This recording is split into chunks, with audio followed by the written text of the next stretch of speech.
Hey, soul family. It's Crystal, Demon Slayer 144. I hope you're having a wonderful day. I am having a great day. A little tired. I think, I don't know, I think I am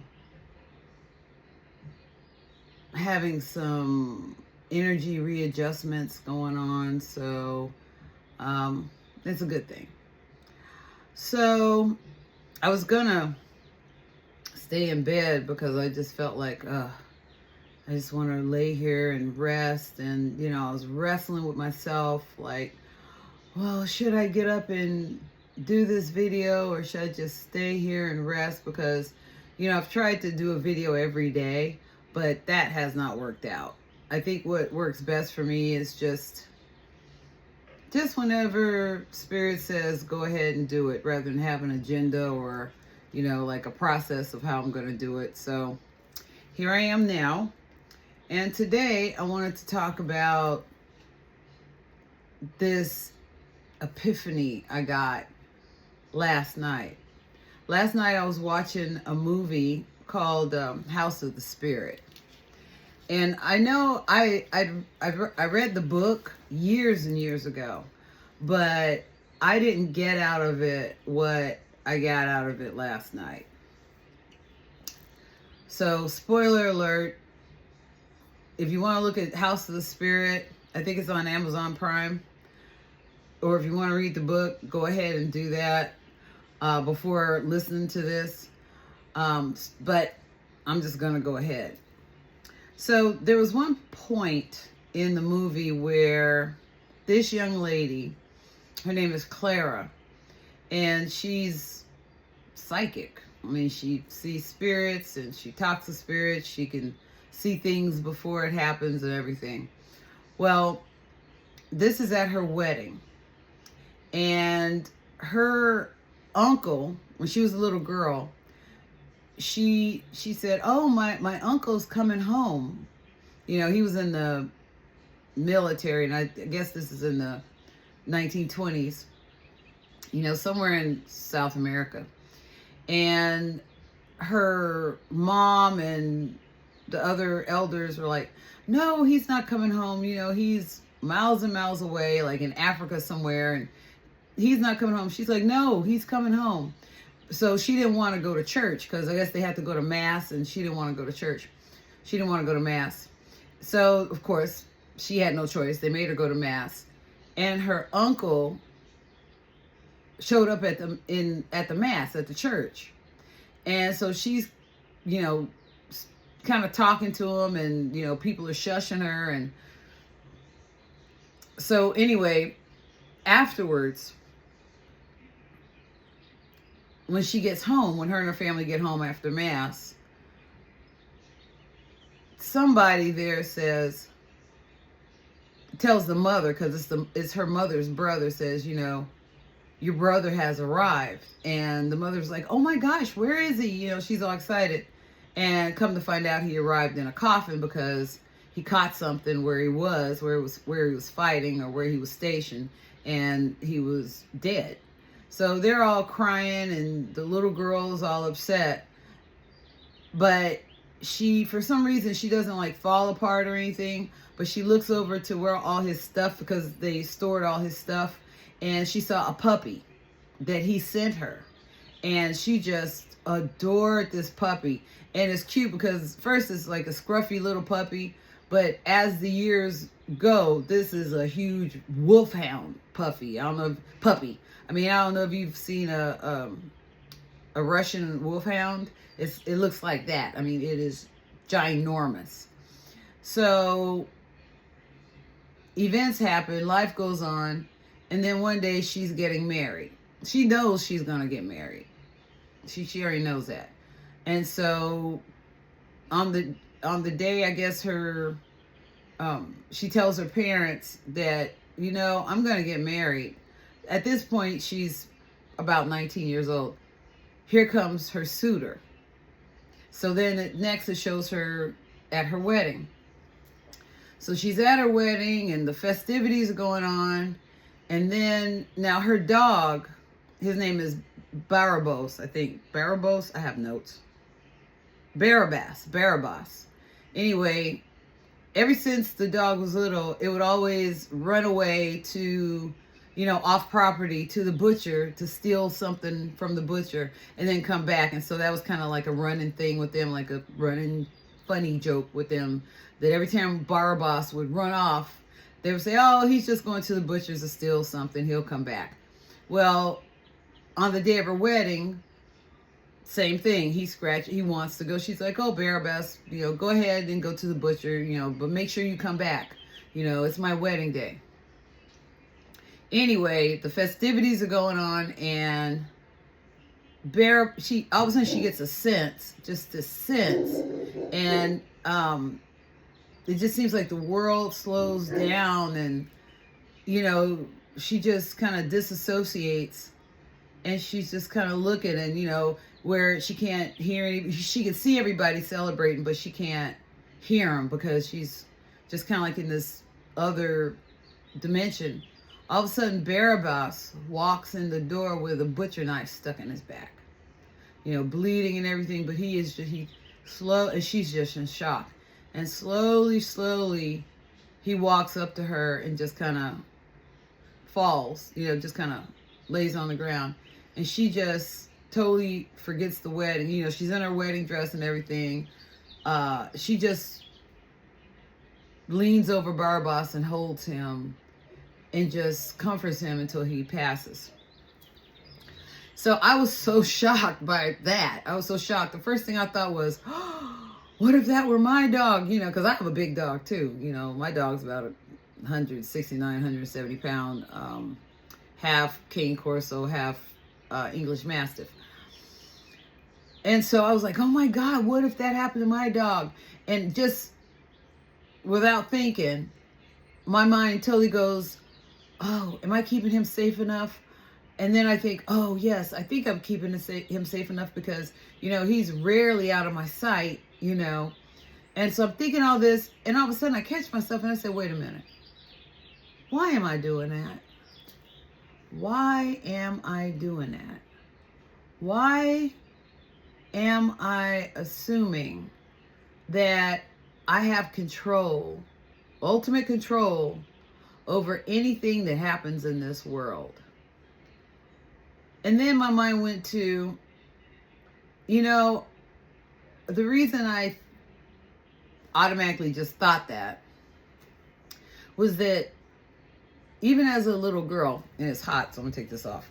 Even as a little girl, I was always taught that, if you're good, if you treat people kindly, if you go by the 10 Commandments, this is when I was a Christian, a Baptist. If you're good and you pray and you're right with God, nothing bad will happen to you. For the most part, nothing bad will happen to you. And so I tried to live that way as much as I could all through my life. And when as my life has gone on, I'm thinking back and I'm like, there are so many things in this world that I have not been able to control. So many things. And it's just always been the idea that I can control everything, and then when I can't control things, then I get upset. I get mad. I want to blame somebody or something, even if it's blaming God. And then I was like, why? Since the truth is that we can't control everything except for ourselves. Now we can control ourselves. We can control what we think. We can control what we feel. We can control our behavior and our actions. Unless we have given that control over to someone else or something else. And what do I mean by that? So,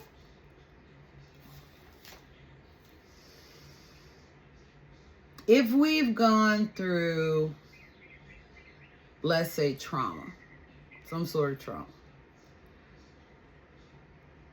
then unless we heal that trauma,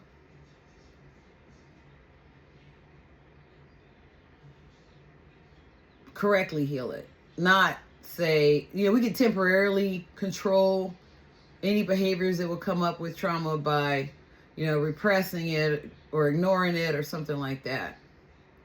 But eventually it's going to come out. It's going to come out. If we have low self-worth, low self-esteem, no self-love, then that causes us to act in a certain way that people who have ulterior motives with us, they can smell it. They look for it. People look for, kind of like when you play poker and you have a tell. They look for signs of what your weaknesses are. Because weaknesses, as I've said before, create holes in your energy field, holes in your aura. And that hole, if you don't correctly close it by dealing with whatever trauma or whatever issue you have, internal issue, then people will tell you, I can fill that hole. I can be or say or do, I can be the answer to that. And then if you take them up on that, then they've got control of you. It could even be a situation where, your ego, you need to be ego stroked. You need somebody to tell you, which usually stems from low self-esteem. People always have to tell you how good you are and how worthy you are and how amazing and wonderful you are. And if you get the right people telling you that, then eventually, if they're astute, they will learn how to control you with that. If you feel like there's something lacking in your life and you look outside of yourself for it to be filled, and that thing that you're looking to fill that hole, rather than you dealing with whatever that lack is in a holistic way, you may look to drugs or alcohol or sex or food, some sort of addiction to fill it. And then who's got the control? The addiction has the control. You don't have it, because I've worked with people with addiction in addition to having my own addictions and my family having addictions. When you want to not do that drug again, or I don't want to take that next drink, or I don't want to go out and have another loveless, compassionless sexual encounter, that addiction will go like, no, I control that. No, you will do that because I control that. You don't. So I've learned two things. One, that I have the most control of me when I focus on, one, being present, not having my mind in the future, which is, number one, hasn't happened, and number two, is not where the power is. The power is where you are, where God is, which is in the present. Not being stuck in the past, because when you're stuck in the past, especially, like for instance, I've had childhood trauma, and so there were times when I would allow these intrusive thoughts of what happened to me as a child keep coming up, and then those intrusive thoughts not only would be painful, because I'm basically reliving that moment over and over and over again in my head, but also now I'm angry because I'm mad at, my mom for this, or my dad for this, or this person who did that, or this friend who betrayed me. And I keep, people say, get over it. Well, I just wouldn't get over it because the intrusive thoughts kept coming, and I just kind of treated that as normal. Like, it's normal. I can't stop those intrusive thoughts. But you can. You can. As soon as those intrusive thoughts come, you have to tell your mind, whoa. Now, first of all, I'm not going to get upset because that intrusive thought is coming, because it's on a roll, okay? But one, I don't have to stay stuck on that intrusive thought. In other words, first of all, rather than being 9 years old again, I am here, right now. Okay? So let's be clear that that's an intrusive thought. A recurring PTSD driven intrusive thought. Second, I am going to use my awareness to look at that thought and go, you know what? That's just an intrusive thought, and I'm just going to allow that intrusive thought to be just that. It is an intrusive thought. It is not a situation where unconsciously the intrusive thought comes and I'm like, yeah, you know what? My friend betrayed me, and I was all good to her, and she ran off with my boyfriend. And, I remember that day. And how could she do, because now you're on the road to Abilene and you're creating a whole narrative on it, and you're staying stuck, and you're like creating a movie that you're watching, which is nothing but painful. No, you don't do that. You go, oh, intrusive thought. I'm not going to give another extra thought to it. I'm not going to give any more storyline to it. It's an intrusive thought, and I'm just going to look at it. Okay, now, how's that intrusive thought making me feel? Oh, I feel this, bad burning sensation in my chest, because that's where, like, my heart pain is, or in my gut, or in my neck, or something like that. Okay, let me put my thought on that. Let me put my awareness on it. Okay, that's where that is. We're going to put our awareness on it so that it can dissipate, because it's going to take a little while to dissipate. Anywhere from a few seconds to a few minutes, because you want that feeling that comes with that thought to dissipate, so that it's not there when, let's say, something else comes, or another thought comes, or something else happens in another event that will make you mad or angry or hurt or something, because then the feelings, it intensifies, and you don't want it to intensify. So you just keep okay, let me just breathe through it. Let it go. It's going. And you will feel it residing. You will feel it resolving itself if you keep your awareness on it. Like, I see you. I see you. And just like you keep your awareness on that intrusive thought. I see you, and you're nothing but a thought. You're just an intrusive thought. And you need to go. So I'm just, nothing else is going to be added to that thought. You're just going to disappear. And we're just going to let it just be that.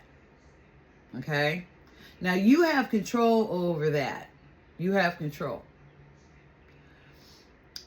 Let's say you are expecting something to go a certain way. There's a fly in here. You're expecting something to go a certain way, and it doesn't go that way. and you're mad or angry because it didn't go the way I expected it to go. It was supposed to go this way.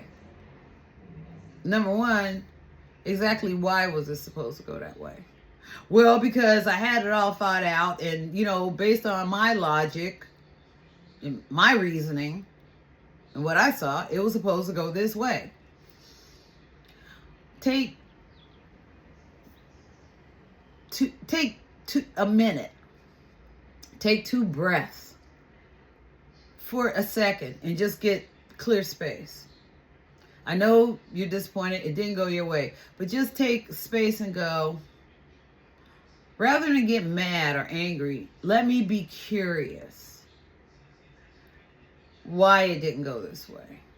Now, maybe there was a better way for it to go that you didn't know about, but the way that you wanted it to go was not the best way for it to go.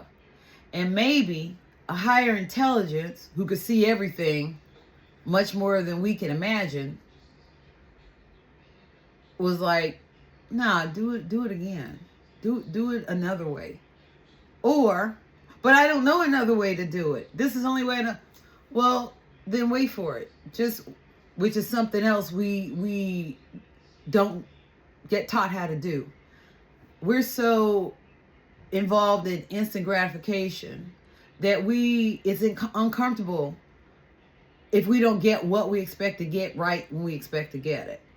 Rather than saying, you know what, let me just sit here and let it come to me how it's supposed to go.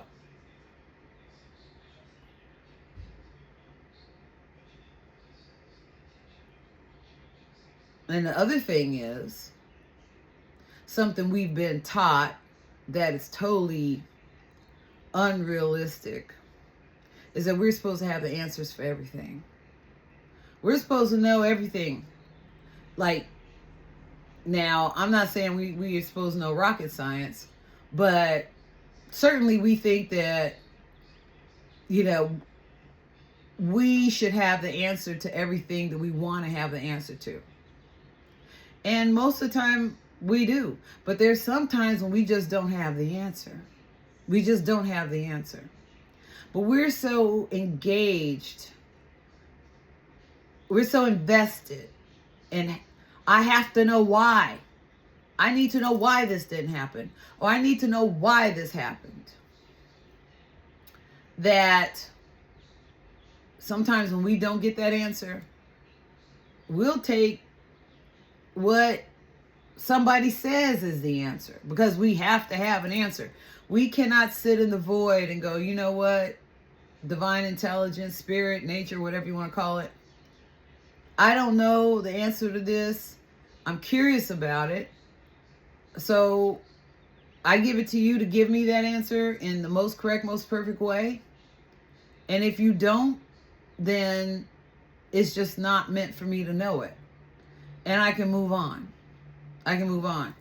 But no. And see, this is how a lot of people get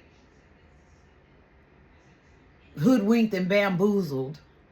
A lot of people get severely tricked, because if they don't have the answer, if they don't have that answer, then they'll look to somebody else to fill in the blanks. And if that person is cunning, tricky, they'll be like, well, I know all I got to do is say this, this, and this. And this usually works with people. And then they'll start trusting in me, or they will start following me. They'll start looking to me for the answers. Then we're back to the control thing. Then I'm controlling you. You're not controlling you, because you're looking to me for everything that you should be looking within yourself, looking to the higher power, which comes through you. And if that answer doesn't come quickly or doesn't come at all, we have not been taught to accept that. Because again, we can't control everything. And we're not supposed to control everything.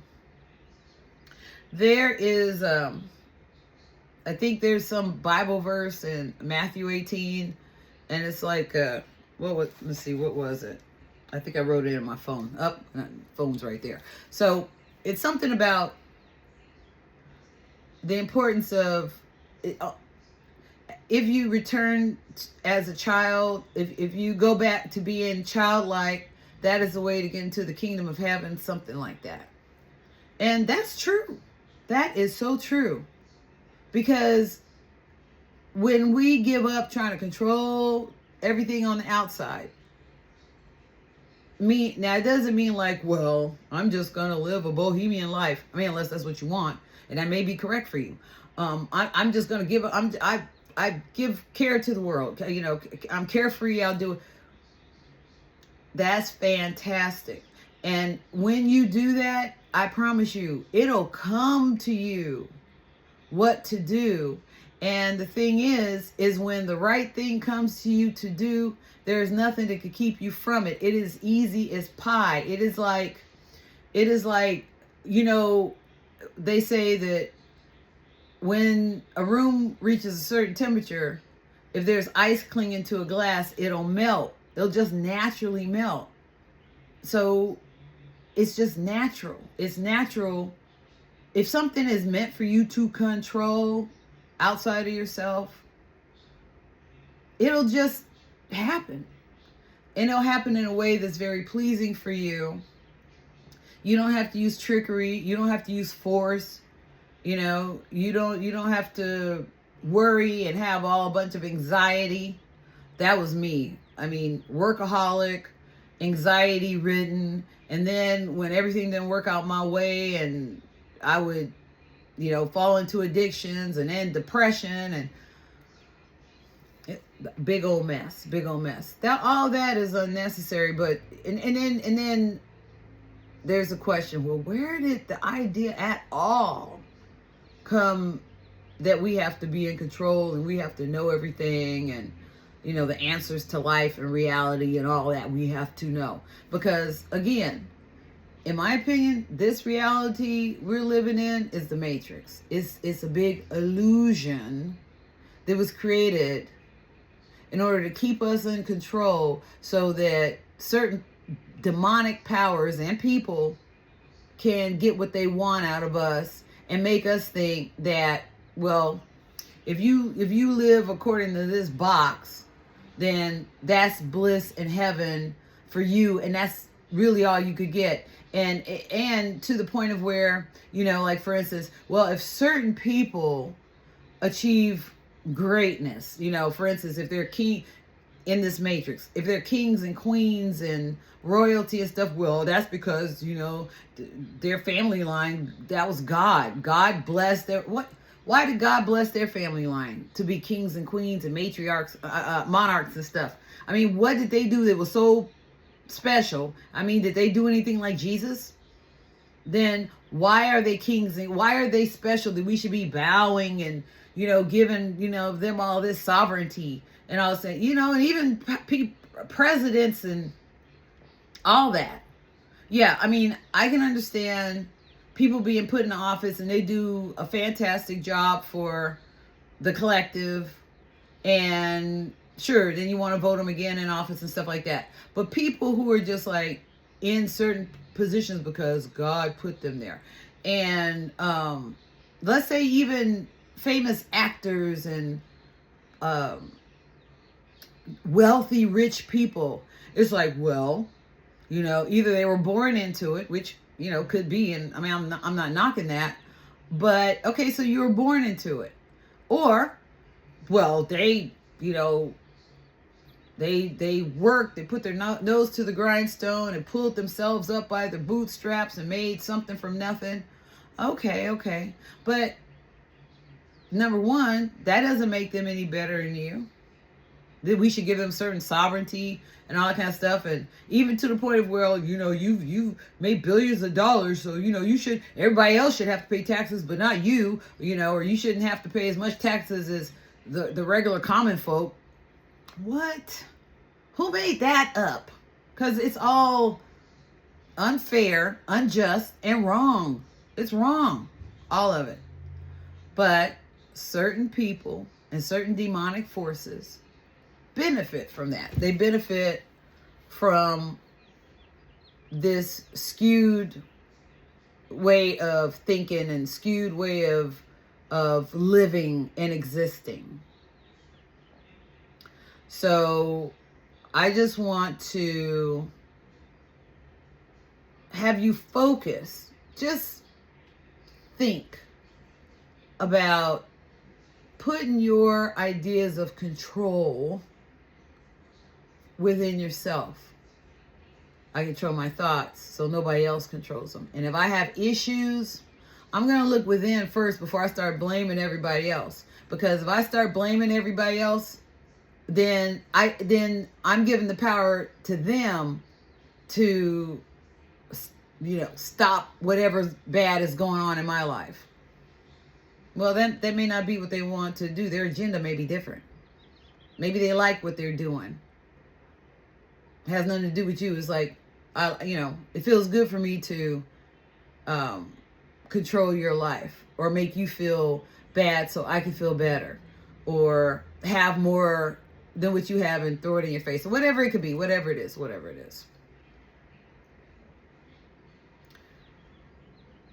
If we have addictions, we need to look at that, because our bottom line is to have sovereignty and control over ourselves.